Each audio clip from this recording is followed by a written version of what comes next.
मूकं करोति वाचालं पङ्गुं लङ्घयते गिरिं यत्कृपातमहं वन्दे परमानन्दमाधवं यत्कृपातमहं वन्दे सद्गुरुं चन्द्रशेखरम्. In the previous class, we saw till verse number 18, where Gajendra is speaking to that Nirguna Brahma Vastu, whatever that Vastu is, that those who are attached in this material world to the various possessions and relatives and everything that they have, you are very difficult to attain. But at the same time, you are detached from all those things, nothing ever touches you. Guna Sangha Vivarjitaya. And those who have attained Jivan Mukti, those who are Mukta Purushas, you are constantly meditated upon by them. To that person or to that Vastu, to that thing, I also bow down, prostrations to that thing, he said. And he continues, Yam dharma kamartha vimukti kamaha. There are three things here: dharma, kama, artha, vimukti. Four. All the four purusharthas are here. Those who want dharma, those who want kama, artha, or moksha, whichever of the purusharthas, the last kama is those who desire. One who desires these four things, any of these four things, it can be one, it can be two, it can be all four, any subset of these four purusharthas, whether it is dharma, artha, kama, or moksha. Vimukti here means moksha.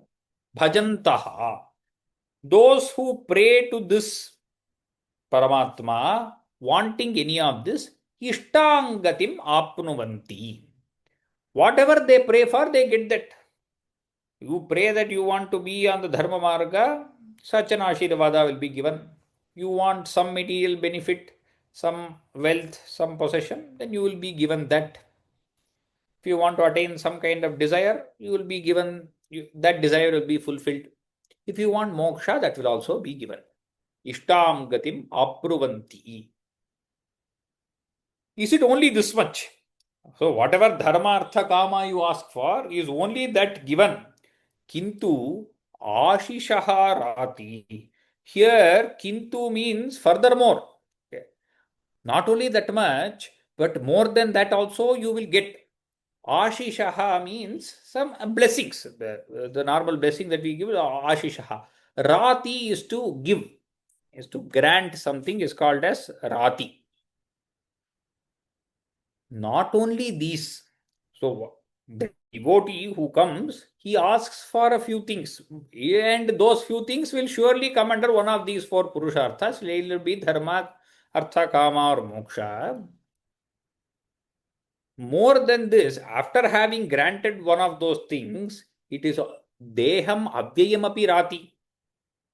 You grant that person also sarupya moksha. Sarupya moksha is when we go to that loka of the Ishta Devata and we have the same rupa as that Devata. So when you go to Vaikuntha, you will also be very similar to the Mahavishnu, Shankachakra, Gada, Padma. That is how the Vishnu Dutas, Vishnu Parshadas are. If Parameshwara is your Ishta Devata, you go to Kailasa and you have the Sarupya of Parameshwara. So these things are not desired by this person. It is akamita. He has kama, he desires dharma, kama, artha, something here. But this is also given. Api deham abdayam. There, api is to show that even though he might not desire, then also this ashishaha rati. These blessings are granted. Why does he grant that? Adabhradayaha. Adabhra means one where there is no limit is adabhra. Daya is compassion. One who has limitless compassion. One who has boundless compassion, may vimokshanam karotu. May he grant me only vimukti. I do not want dharma, artha, kama, nor do I even want sarupya. All I want is vimokshanam. Only that is necessary. You are willing to grant any of this, no doubt, and even more. But what I want is only vimokshan, only vimukti. That is the only thing that I want. I do not want anything else, says Gajendra. And he continues, Ekantinaha yasyara kanchanartham. I at least want vimukti. I still have that vancha is there. I might not have a desire for dharma, artha, or kama, but I still have desire for moksha. But there are ekanta bhaktas.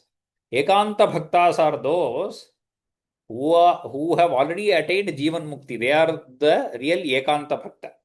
Meaning, bhakti itself is the goal for them. It is they do not need anything more than bhakti. It is not that they want something else, and bhakti is a means to attain that. That is not it. Bhakti is the goal. That devotion, that worship, that being in the lahari of Bhagavat Swarupa is the goal. They are called as ekantinaha, ekanta bhakta. Jnani to atmaiva me matam, says Bhagavan in the Gita. He is the ekanta bhakta. That kind of ekanta, na kanchana artham vanchanti. They do not want anything.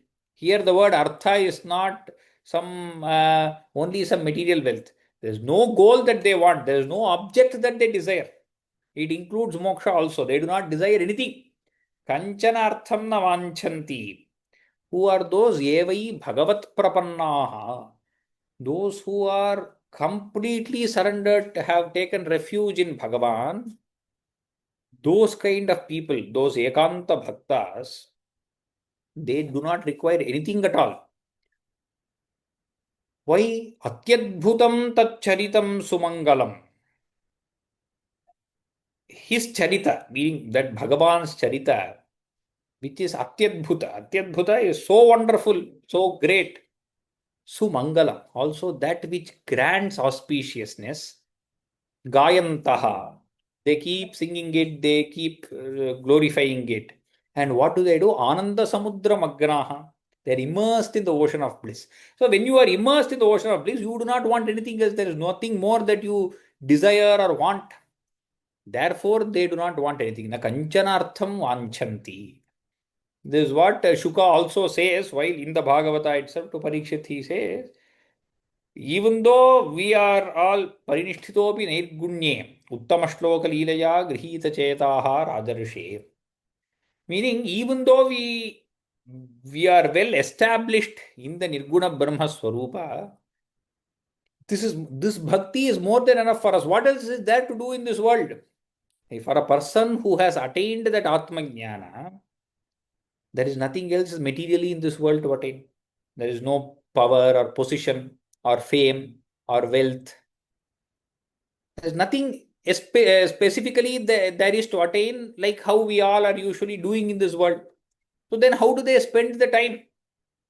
This is the only way that they can spend the time, and which gives them extreme ananda. It gives ananda to people like us who are in samsara itself. Then what to ask of people who are beyond samsara while living here in their bodies? Therefore, they keep singing your glories, Gayantaha, Ananda Samudra Maghnaha. Then your charita, whatever your charita that is there, which is both wondrous and that which is Mangala, they keep singing that charita because they are absolutely surrendered to you. Gayanta Ananda Samudramagraha. To that Bhagavan, Tam means that Bhagavan. Tam Aksharam Brahma Param Paresham, he says. Aksharam means that which does not perish at all. Ksharam means something that perishes or something that gets destroyed is called as Ksharam. Aksharam is something that does not perish at all. Aksharam, Brahma Param Paresham. The word Brahma means that supreme Brahman. Param Brahma. Paresham is which is beyond everything. Paresha is something that is transcendent, that is far beyond this material samsara, is transcendent. That's why I just translated it as transcendent ruler. A supreme ruler, that who is beyond all of this creation, is Paresha. Avyaktam. Again, we have seen this. Avyakta is unmanifest. Adhyatmika yoga gamyam. Then how do you realize that vastu? Only through Adhyatmika yoga. Adhyatmika yoga means the yoga of self-knowledge. Atma, Adhyatma means that which is related to this Atma Swarupa. Through that yoga, only realizable. Adhyatmika yoga gamyam. One who is attainable by this Adhyatmika yoga. This whole verse, the adjectives that are being given here is to show that in the previous verse he used two words, Atyadbhutam and Sumangalam. This verse basically explains what is Atyadbhuta and what is Sumangala about that Bhagavan. And that is why these various adjectives, Aksharam, Param Brahma, Paresham, Avyaktam, Adhyatmika Yoga Gamyam, Atindriyam. He is attainable through self-knowledge, but at the same time he is not attainable through the senses.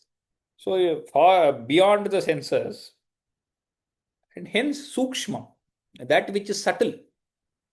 The senses always capture something that is gross, that is clearly available. This is something that is subtle. Ati Duram, Ati Duram Iva appears to be very far. Why does it appear to be very far? Because it is not captured by the senses. See, whatever we capture by the senses, it is at least you know that you can understand it. Meaning,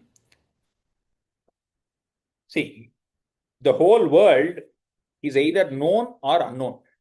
We know some limited amount of knowledge that we have. There is some part of it that is unknown. So for each of us, it is different. The known, there is a small subset of known, there is a whole unknown kind of stuff. You at least know that that thing is unknown. Unknown means what? It is knowable at least. If you put in a certain kind of effort, or if somebody teaches you, then it is knowable. Let us say you do not know something about, for example, before coming to class, you didn't know about Vedanta. Then at least it is knowable. There is a Shastra called Vedanta, etc. is knowable. Even in material knowledge, if you do not know something in advanced scientific terminology or what is AI, etc., somebody can teach you. We might not know that. You know that it is unknown, and then it can be taught to you, or you can learn it with some kind of effort. So you know it is Dura, but you can capture it. So it is there. It is captured by the senses. But this Vastu is not like that. It is not something that can be captured by certain effort or that can be taught to you elsewhere by some other Shastra. Because it is Upalabdha right now and here with you as yourself. It is the knower. The knower can never become the known. That is why it is Atindriyam and Ati Duram Iva. Till you don't realize it, you feel like it is so far away, so far away, so far away. But when it is realized, it is something that is the closest of the close. Because the subject who is the knower of all this is realized. And therefore the word Iva Ati Duram, it seems to be very far. Because it is not something that is knowable, it is the knower itself, and hence it is just simple knowledge only. There is no triputi of, see, in any knowledge that we have, there is something called triputi. Triputi means three things. The person who knows it, the known object, and the action of knowing. So these are the three things. There is a knower, a person who understands things. There is a known object and the action of knowing. This ceases to exist in this state when you realize the self, because that is knowledge itself. There is no knower, there is no known. What is just pure knowledge. And hence it appears to be very far, but it is Svatasiddha. It is Anantam and Adyam. Next adjectives. Anantam is that which is infinite, Adyam, the primal existence, and Paripurnam, which is complete, which is wholesome, which is absolutely perfect. Tam Ide. Ide means I bow down, I surrender myself, or I glorify. Ide is to do stuti. Id is to stutau, is to glorify, is to praise. I praise that Bhagavan, who is Akshara, who is Parabrahma, who is Paresha, and etc. This whole verse is just various Visheshanas of that Parabrahma Swarupa, which in the previous verse was talked about as Atyadbhutam and Sumangalam. Continuing, see in this verse it said Paripurnam Ide. So this Paripurnatva, what is Paripurna about that Brahma Swarupa is what is being detailed in the next three verses. These three verses should be taken together. Verse number 22, 23 and 24, it makes sense together. Because the Kriyapada, that is the verb for these, is in the 24th verse together. Okay. Nevertheless, we will see it verse by verse and then we will join them together. Yasya means of which Parabrahma Vastu, Brahmadayo Devaha, Brahma and other Devas who are there, Vedaha, Lokaha, Characharaha, whether it is the Vedas, all the lokas, the various worlds that are there, Chara and Achara, the moving and immobile beings, sentient and insentient things, Chara, Acharaha, that means the whole of the creation that is there. Where do they emanate from? From this Brahmavastu only. Namarupa Vibhedena. They are differentiated only by name and by form. Just like we differentiate various golden ornaments from gold by name and form. We give it a name and we give it a form and we say this is what it is. So Nama Rupa Vibhedena. Through the variations in name and form. Phalvyacha Kalaya Kritaha. The whole of this Brahman taking this creation is not a great effort on the side of Brahman. It is whenever, even if you create a small pot, you put a lot of effort. So for that Brahmavastu, for that Bhagava, creating this whole of creation, is it a great effort from his side if you ask? No. Phalgya, Phalgu means something that is absolutely immaterial. So insignificant is called as Phalgu. This whole of this creation is like an insignificant power of Brahman. Kala is a small portion, small part. This whole thing was created by that small, insignificant portion. That means it is almost play-like. There is no effort that is necessary because it all just appears on the Brahman. Nama Rupa Vibhedena Phalvyacha Kalaya Kritaha. What is Phalvyacha Kalaya? Brahma, starting from Brahmadi Devata, all the Veda, Loka, Charachara, everything is Phalvyacha Kalaya Kritaha. A fraction of his power, of its power. And he continues, it still continues. Verse number 23 gives two examples here. Yatharchishogde savitur gabhastayaha niryanti sanyam yasakut swarotishaha. When the fire burns, a lot of sparks emanate from the fire. They go out and they come back like that. So there is a spark that is emanating from the fire. And for the sun, there are rays that emanate from the sun. Okay. Agnehe archishaha. Archis means sparks. And Savita means sun. Gabhastayaha. Gabhastihi means the rays that emanate from the sun. So these are two examples he gives. We will put the example, the Drishtanta, we will take it to the Dashtantika. Niryanti sanyanti asakriti swarochishaha. So from the fire, all the sparks go out and they come back again. Similarly, the rays go from the sun and come back again. Like that, both Agni and sun, both of them are swarochishaha. They are self-luminous. You don't need another light to show them. They light up by themselves. Asakrit. Like Asakrit means multiple times. It keeps happening again and again and again. Like that only. Similarly, Yataha ayam guna sampravaha. From which Parabrahma Vastu, this sampravaha of gunas take place. Guna here is a Sattva Rajas Tamas, or the whole creation is called as guna. Guna sampravaha. Sampravaha means what? A flow. There is a pravaha. It keeps flowing and then it dissolves back. So to show this kind of flow, that Agni and Archis was used. See, the sparks usually flow out from Agni. To show that flowing kind of idea, that example was used. The guna sampravaha. For the savituhu gabhastayaha, the rays, when they emanate from the sun, they just fill all the space that is available. Everywhere there is light when the sun rays come in. It is not that light is there only in one place. Only if you block it, then the light will stop. Or else light is just infinite. It lights up the entire space. So to show that Anantatva, the Drishtanta of sun and rays was used. To show the Pravaha, the Drishtanta, that is the example of Agni and Archis is used. So this Guna Sampravaha, these gunas that flowed from this Parabrahma Vastu, the whole manifest world arises. And what is the part of the manifest world? Buddhihi, Manaha, Khani, Sharira Sargaha. Buddhihi is the intellect, Manaha is the mind, Khani, here Khani means the senses. The word Kham refers to Akasha.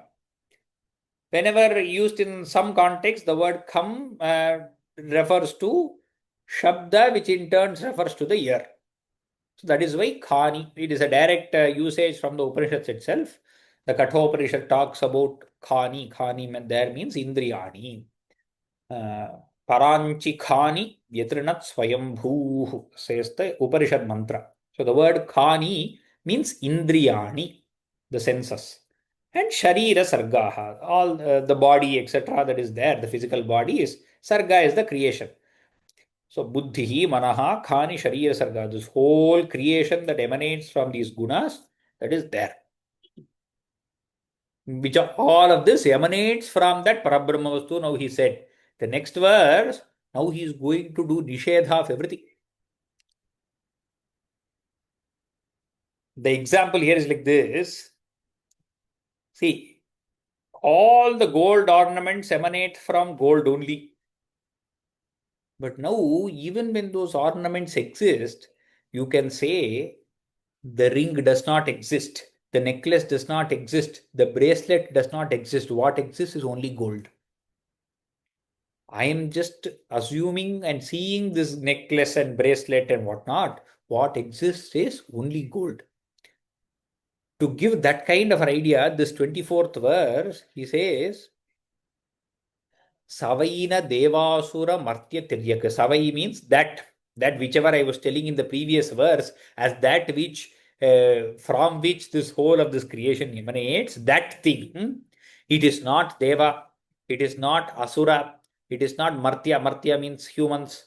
It is not Tiryak. Tiryak we have seen previously, animal, that which moves horizontally.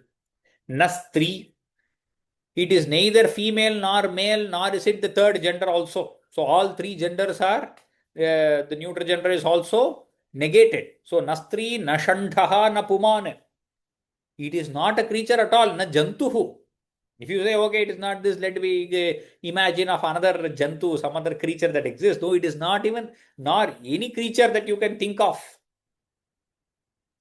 So everything that you can think of is being negated here. Nayang gunaha karma na sat na cha asat. It is not guna, it is not karma. See, just in the previous verse, it is all the gunas emanate from there. But this is not the gunas. It is not the action. It is neither manifest nor is it unmanifest. Na sat na cha asat. Both sat and asat we have seen previously. So it is neither the manifest effect nor is it the unmanifest cause. So it is neither sat nor asat. Nishedha sheshaha jagatat asheshaha. That which remains after having removed, saying not this, not this, not this, not this, what remains there is ashesha vastu. Ashesha means that which is whole. That whole vastu, may it be victorious. Victorious means may he come and protect me.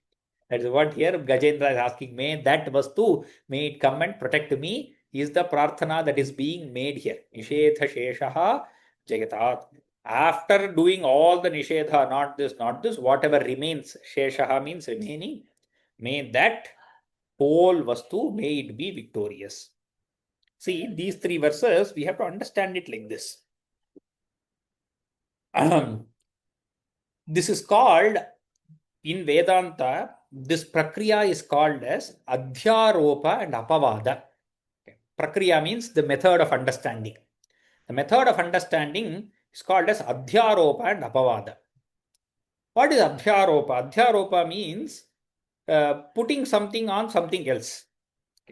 And then apavada is to remove that. Now, the classic example that is given here is, as the Vidyaranya Swami takes it as Chitrapata. In the current day, we can take it as a movie screen. Let us say you take a small child first time to the movie. And when you enter the theater, the movie has already begun. Now, you tell the child that this whole movie is appearing on something called as the screen. And now the child asks, where is the screen? Show me the screen. The father or whoever has taken the child, he tells the child, see that person who is appearing there next to the car or the tree background that is there, that is the screen. So the child asks, so is that person the screen? No, the father says no. So then the child asks, is that car the screen? Is the landscape, the mountains or trees or whatever is appearing there, are they the screen? No. Now, the father, he can show anywhere in that movie, there'll be a lot of objects that are appearing. Various objects that are appearing, and everything he will point and show, that is also the screen, this is also screen, this is also the screen. But what the child is looking at is various objects that are there on the screen. It will ask, is this the screen? Is that the screen? Now the father will say, no, it is not the screen. So now the father has to now negate everything. All of this appears on the screen only, no doubt. But none of them are the screen. If the screen was not existent, none of these would have appeared. But everything is the screen. It is not like putting everything together is also not the screen. It is not like that person plus that car plus the tree is the screen. No. The screen will exist even when none of this exists. So when the creation, when the guna sampravaha happens, it all seems to appear on the screen. But at the same time, that screen is not the tree, is not the car, is not the person. So that's how you have to understand these two verses. Guna sampravahe khani sharira sargaha buddhir manaha, all that pravaha will come. At the same time, when you're talking about the screen, you have to say na devaha, na asura, na tiryak, na martyaha, na stri, na shandho, na puman, na jantu. So you do an adhyaropa. When the movie is going on, you can only show the things in the movie. You cannot show anything else. But when the movie is stopped, then you can show, see, the screen. That is the screen. Even in that example, you will be showing something outside. But in this example, in the knowledge that we are talking about, there is nothing like that to show. It is the person who is the experience itself. There everything appears. So, nishedha sheshaha. Once you have completed negating everything, what exists is only that Atma Swarupa. Nishedha sheshaha. May that vastu, may it be victorious and may it protect me, is the prarthana of Gajendra. We have 5 more verses. We will probably complete 4 verses in the next class, and we will complete this course on 21st of February with a final class and some revision and maybe a special talk that will be arranged. So the course will complete on 21st of February. Anyway, tomorrow this Mokha Panchashati is starting. I announced last week also. Those who are interested may join the second part of Mokha Panchashati Padaravinda Shatakam. Related to this course, our third CBT for Dhruva and Gajendra Stuti will be on the weekend of 7th and 8th March. That is 2 weeks after the course ends. So a month from today, 4 weeks from today. After that, a week later, we will have the memorization and Parayanam tests. So memorization, those who have been memorizing have completed 2 parts, just like the part-wise CBT. They will have to memorize the last 2 Dhruva and Gajendra Stuti. and give the tests on 14th and 15th March. The Parayanam for all 5 Stutis will also be conducted around that time. So these dates are around those dates. Does not mean exact date. Around those weekends is when we will plan and conduct. So the Parayanam and memorization oral assessments tests will be at that time. The final CBT, the CBT is computer-based assessment. For all the 5 Stutis together, we will have a final assessment. Again, that will also be MCQ. It will be very similar to the 3 assessments. It will be a mixture of all of them. That will happen on the following weekend, that is around the 21st, 22nd March. So the course as a whole, along with all the exams, will get complete on the 4th weekend of March, 3rd or 4th weekend, whichever way you look at it. Okay. So this is the Swarupa as of now. Bhagavan has brought us till here. We shall continue in the same manner. Okay. Dhanyavadaha namassarvebhya. You may raise your hands now if we have any questions. Pancharatham Mahodaya. Sir, this class, today's class is very exciting. It takes a little more understanding to the example you gave, this one. It's such a complex way. The Vedanta is. Are you going to be writing out as a discussion on some of these things, a little bit more in-depth analysis? We just can't learn it in one class. This is a little... Yeah. It is not in one class. See, again, when the idea is to continue with this Bhagavatam in various other ways or any other Vedanta courses, the more and more Shravanam we do, the more and more clarity we get with various similar examples. The more Shravana that happens, the more clarity emerges. So, and then the very high level, if you really go and then look at it, any knowledge, leave alone our scriptural knowledge, science, physics, chemistry, and this one, at the end, it all ends into something which we really don't know. And then we try to understand the whole thing, adds up. So that's what is perplexing to me. So people have studied this, they have given their experience in a beautiful expression like this. So this class has been fantastic. I mean, Dhanyavada. Thanks for teaching this, because it makes you think, how things are all in one place. So correct. Dhanyavada. Thank you. Also, to just say, we have actually jumped into the deep end of Bhagavata. We have skipped through all the stories and we have jumped into the deep end directly with the Stutis, which are the crux and core of Bhagavata, no doubt. And that is why we began with that. And we shall continue. There's so much more in Bhagavata. Somebody doesn't know how to swim, they throw them in the middle of the ocean. Figure it out yourself. So, but this is exciting. Thank you. Vijay Raghavan Mahodaya. Namaste, Guru. Namaste. So one question I had was the light and the sparks coming from the sun and the fire. Correct. How do they go back? Generally, they are just emitted. Correct. So that's Yeah. That in the example, so we have to assume sometimes the example will not make scientific or physical sense in that way. Let us just in a certain way. So when I went through the Bhashya also, this is the same question that came to me also. Where the sun emanates, we literally see the rays coming out, but it doesn't go back. But let us say, just assume that there is something that is emanating and that is the source also. And that is what the poet, the tattva behind this, that is the tattva. Okay. Eventually, in the long run, it will happen, right? When the universe is destroyed.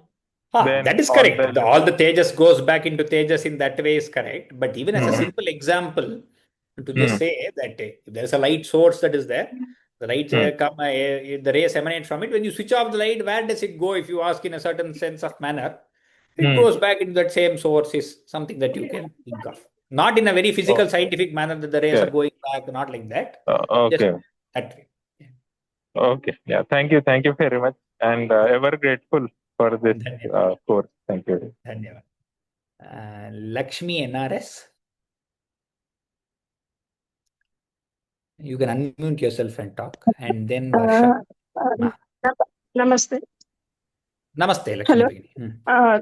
Thank you very much for this wonderful course. Though most of it went above my head because I'm I have to keep listening. I'm not very familiar with these concepts. No worries. About this Parayanam, do we have to register anything? Yeah. All that through mail and through WhatsApp links will be given. So don't worry. That is anyway a month and Okay. 5 weeks ahead. After the Okay. last class, all those links will be shared and all the process will be. Don't worry. Okay. Thank you very much. Okay. Kal Krishnan Mahodaya. Hello, good morning. Yes, good morning. So the dharmartha kama moksha, it's a good thing that he doesn't say that you should or you shouldn't do it or don't do it. Yes. And it doesn't tell you the sequence upon which you can or cannot do it. And it doesn't say that in the manifest form of our body and mind, it doesn't say don't do this, don't do that, but dharma, artha, kama, moksha, they're all part of the manifest form and desires. But ultimately, moksha is the only thing that's meaningful.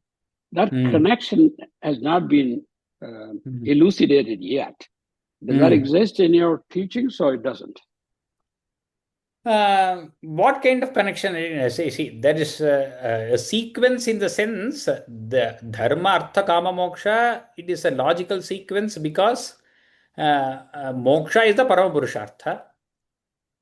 Kama and artha are kind of natural for every creature, but we require it to be within the bounds of dharma so that society is sustainable. That is why dharma is sometimes translated as sustainability also. If kama and artha were without any restraint, then one's kama would clash with another's kama and it would just become chaos, and not only chaos, it becomes a lot of violence. So the whole thing as a social construct and as a sustainability for the whole of creation is what dharma is all about. Dharma gives a certain limits and for both kama and artha. So dharma, artha, kama are called as Traivargika because they are related to this world, and moksha is paramapurushartha because it takes you beyond dharma, artha, kama. That way these four are related. But what he is talking about here is something that is beyond these four also, because ones who have attained that moksha, for them, bhakti is the final goal. Is the end all and be all of it, is the kind of connection that is being brought out in this verse, if that is what we are talking about. I mean, appreciate that.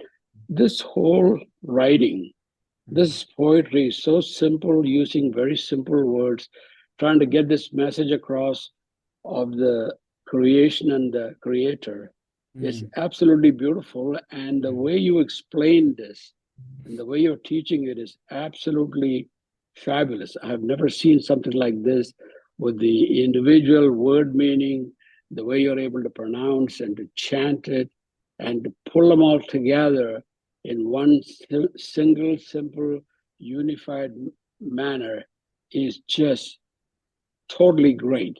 So we appreciate, we bow in front of your method of teaching, and I hope God gives you the best to continue this effort far into the future.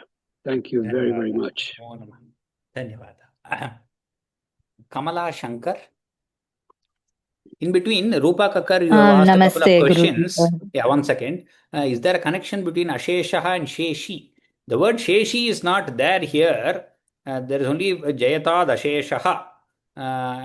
There is Nishedha Sheshaha. Shesha means part. Asheshaha means whole. That is what those two words mean. Okay. Sheshaha is part. Ashesha is whole. And you have also asked what will CBT 3 cover. CBT 3 will cover Dhruva Stuti and Gajendra Stuti. Yes. Yes, Bhagini, you may speak. Kamala Bhagini.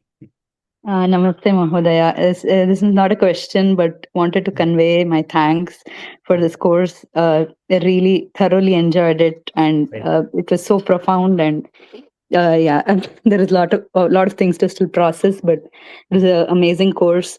We'd really appreciate if we could continue this further after this. There are plans to continue. What the portion is and everything, we will announce in due course. Yes. Sure. Namaste. Thank you so much. Sumati Bhagini, yes. Ram Guruji. Ram. This regarding not a question, but just 22, 23, 24, the combination of those shlokas. It's parallel to, similar to Nirvana Shatkam, right? I mean, where not complete. See, in Nirvana Shatkam or Dashashloki of Bhagavad Pada, the whole thing is Nishedha only. The whole thing is negation, neti neti. Somebody else, I think Uma Krishnan Bhagini has also commented on the question answer she has asked about the neti neti. The whole of those verses, whether it's Nirvana Shatkam, Dashashloki, is completely neti. Here it is both is given. See, in the 23rd verse, the Adhyaropa is explained. That is the whole of the creation is talked about. In 24th verse, he negates that creation. That is the beauty here. In two contiguous verses, both are done. There, the whole of the Nirvana Shatkam, starting with Mano Buddhi Hankara Chittadina Aham, the whole thing is no, I am not this, Chidananda Rupa Shivoham Shivoham. And finally, what remains is Shivoham. Only the 24th verse is explained in detail there. Okay. The 22, 23 is not a part of that. Here actually 22, 23 is talking about this whole creation is it's a part of you. It's such a small, it is in such a tiny part of your power, but you are not this is kind of, that is what it speaks. Very beautiful. Thanks a lot. Lots of gratitude, Guruji. It's really too profound.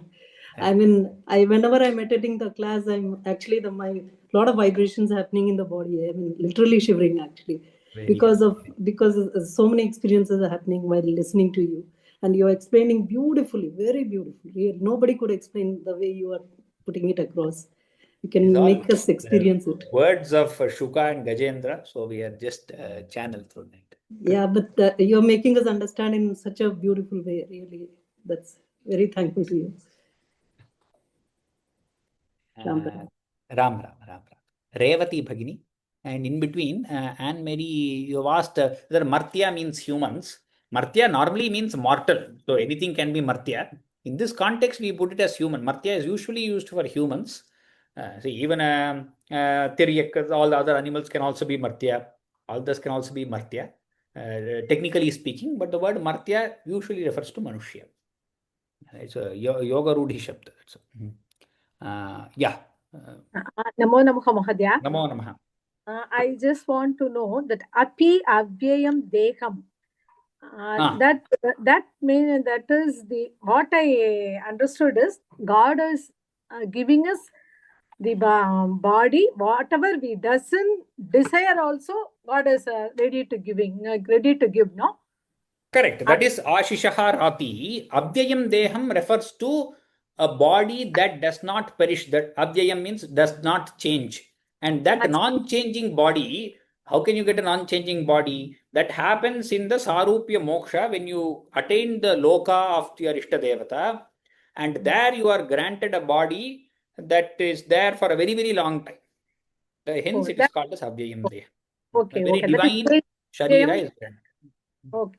Dhanyavad Mahadya. Dhanyavad. There are just a couple of questions here. D.S. Prasad asks, only a realized Atma can recite a stuti as this. If he has realized, why does he ask Bhagavan to protect his material body? Oh, we have not completed the stuti. Next 3 verses you will see. He is not asking Bhagavan to protect his material body. He is the next 4 verses.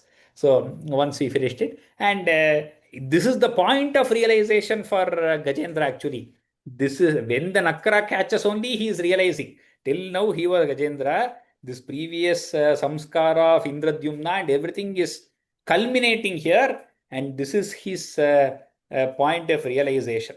That is why he realizes here, and this is why Bhattatri says he uses some beautiful alankaras in this dashaka, in 26th dashaka of Narayaniam. He says, Shranti dosis, Shantyartham hi Shranti dosis swakanam. For the sake of Shanti, absolute peace, is why you give such trouble to your devotees. To Bhagavan, to Guru Ayappan, he is saying, you gave this trouble to Gajendra so that he may attain ultimate peace. So this trouble, this catching by the crocodile for Gajendra is for the ultimate peace of Gajendra.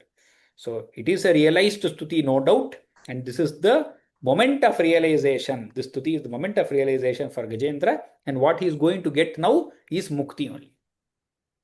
With that comment, we will complete today's class. We will meet again next Saturday. Agrima Saptahante Punarmilamaha. Ram Ram Ram नमः सर्वेभ्यः.